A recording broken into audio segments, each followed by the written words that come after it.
मैं मोहम्मद तारिक और आप देख रहे हैं एक नजर इधर भी। दोस्तों, यति नरसिंहानंद का नाम आपने सुना ही होगा।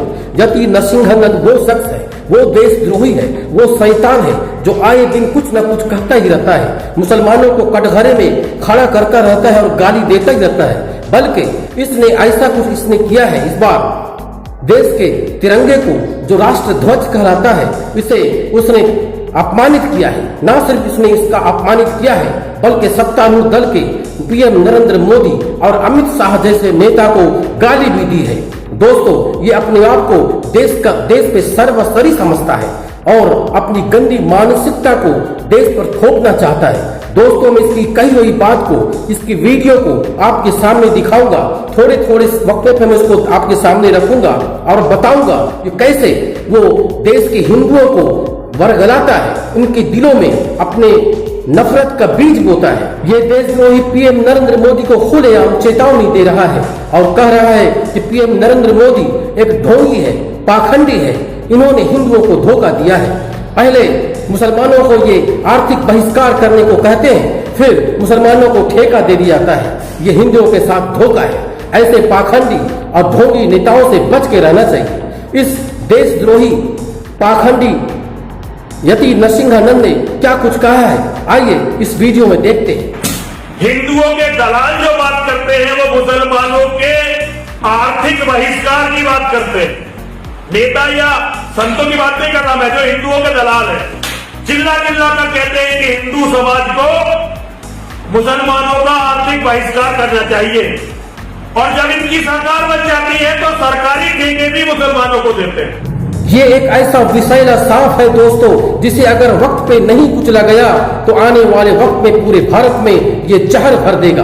दोस्तों, वैसे तो सरकार हर घर तिरंगे का अभियान चला रहा है, लेकिन नरसिंहानंद जैसे लोग हैं जिन्होंने तिरंगे का न सिर्फ विरोध किया है, बल्कि इसे बहिष्कार करने की बातें भी की है और हर घर भगवा लहराने की जरूरत भी की है। इसने खुले तौर पर तिरंगे का बहिष्कार करने का आह्वान करते हुए हिंदुओं से अपील की है कि हिंदुओं अपने घरों पे भगवा लहराएं अगर आप सच्चे हिंदू हैं तो।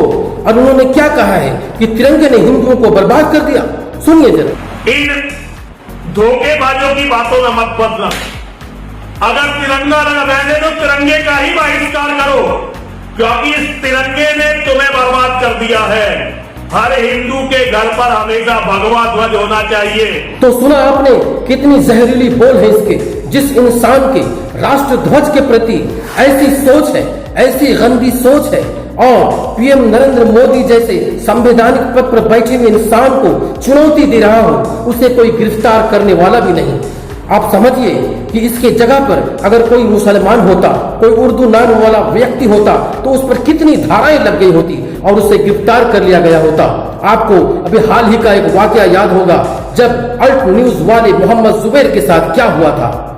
लेकिन खैर, अभी मोहम्मद जुबैर की बात को जाने दीजिए। इस शैतान ने आगे कहा कि मुसलमानों के साथ जो हम कारोबार करते हैं, जो इन्हें ठेका देते हैं, ये इन पैसों को ज़कात में अदा करते हैं और ज़कात के पैसे से ही ये जिहाद करते हैं। तो हिंदुओं, इन जिहादियों से बच के रहो और इन्हें एक पैसा भी, एक चवन्नी भी मत दो और ना ही तिरंगा को खरीदो।